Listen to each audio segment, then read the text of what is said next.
भारत ने पाकिस्तान के ऊपर हमला किया, एक बिल्कुल ही बेबुनियाद बहाना बनाकर रात के अंधेरे में उसने मस्जिद शहीद की। बहावलपुर में भी, मुरीदके में भी और गोडकी में भी मस्जिदों को निशाना बनाया गया, मदरसों को निशाना बनाया। 26 के करीब बेगुनाह शहरियों को शहीद किया।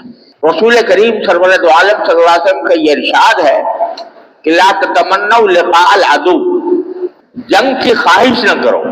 जंग अपनी जात में कोई अच्छी चीज नहीं होती, तुम अमन से रहने की कोशिश करो हर तालीम का।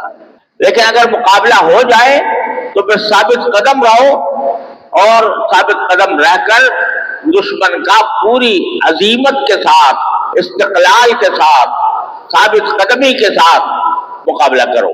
मौजूदा हालात के अंदर इस वक्त सूरत हाल यह है कि हम एक तरह से हालत जंग में, लिहाजा के मौके पर सब एक जिस्म की तरह मुत्तहिद होकर एक ही मकसद को सामने रखे, अपने दीन की, अपने मुल्क की, अपने कौम की हिफाजत करनी है।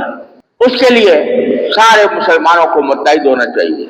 और मुत्तहिद होने का, इस वक्त मुत्तहिद होने का रास्ता यह है कि सारी कौम अपनी पाकिस्तानी अफवाज के पुष्ट पर खड़ी हो। कोई फौज उस वक्त तक कामयाब नहीं हो सकती जब तक कि अवाम की पुष्ट पर गई उसको हासिल ना हो।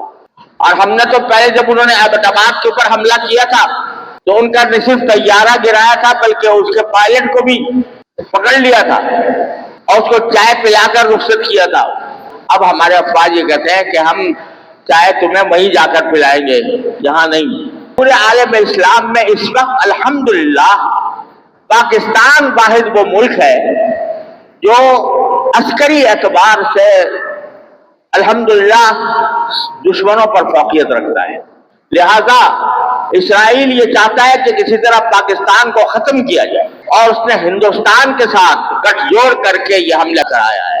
यहूद और हनूद ये दो जबरदस्त किस्म के दुश्मन हैं हमारे, यहूद और हनूद।